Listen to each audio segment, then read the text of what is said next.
Tonight's story was sent to me by someone who asked to remain anonymous. As always, names and locations have been changed. Whether you believe it is entirely up to you. One of the first things you're taught as a wildlife officer is that tracks don't lie. People do, radios fail, maps can be out of date. But tracks tell a story. If you know what you're looking at, they'll tell you what passed through, which direction it was heading, and sometimes how long ago it was there. By my 6th year, working in the Appalachian Mountains, reading tracks had become second nature. That's why what happened one afternoon in late October still bothers me. I was finishing paperwork at the ranger station when a call came through from 2 bow hunters. They'd spotted what they believed was an injured black bear several miles beyond an old hunting access trail. They said it was limping badly before disappearing into the timber. An injured bear isn't something you leave alone. If it's suffering, you find it. If it's aggressive, you warn anyone heading into the area. I loaded my pack, grabbed my radio, and drove out to the trailhead. The hunters had already gone, but they'd tied a strip of orange survey tape to a low branch where the trail began. It wasn't a route many people used anymore. Fallen trees had narrowed the path, and wet leaves covered almost every patch of ground. About 20 minutes in, I found the first boot prints. They were fresh enough that the edges were still sharp. Whoever had made them couldn't have been far ahead. That didn't surprise me. Plenty of hunters use those trails, especially that time of year. I kept walking. The tracks stayed on the trail, weaving naturally around rocks and exposed roots. Whoever I was following knew the area well. There was nothing unusual about them.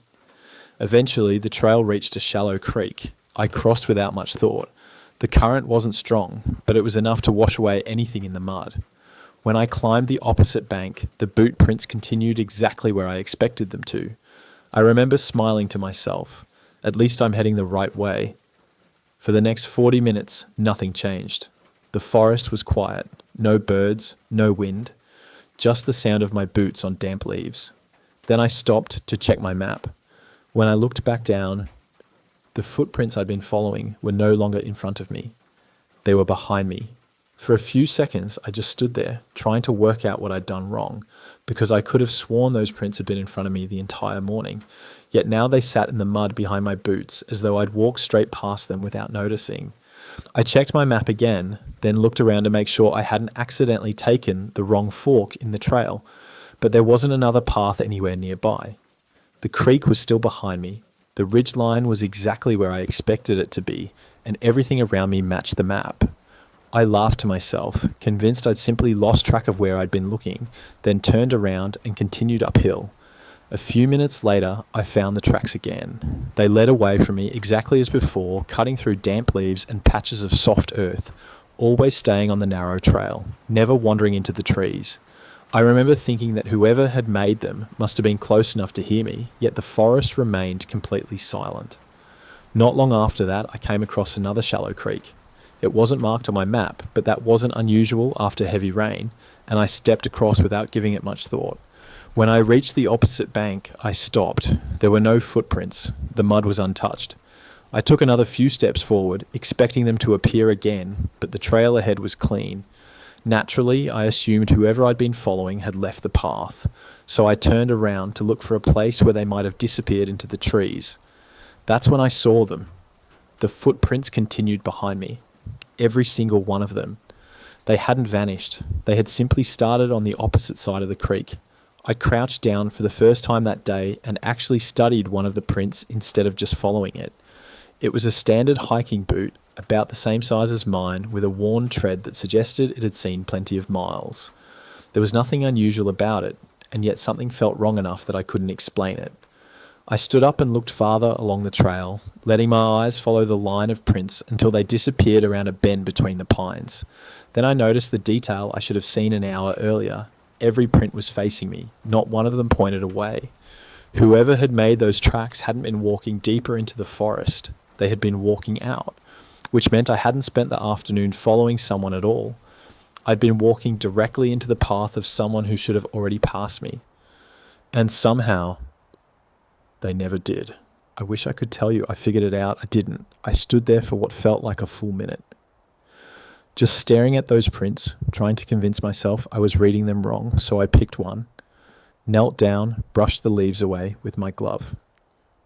There was no mistake. The heel was closest to me. The toes pointed straight at my boots. I checked the next one, then the next. Every single print told the same story. Someone had walked out of those woods. Nodding, I looked up the trail. Nothing, no movement, no sound, just trees.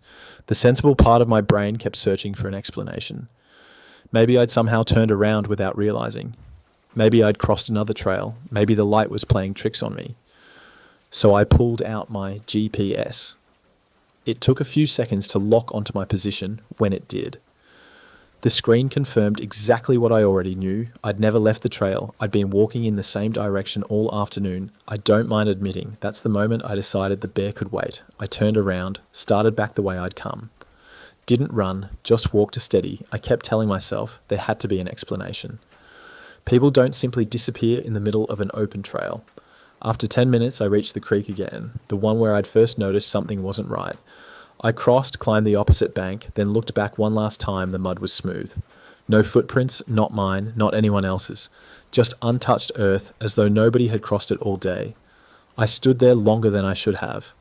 Then I got back to my truck, drove straight to the ranger station.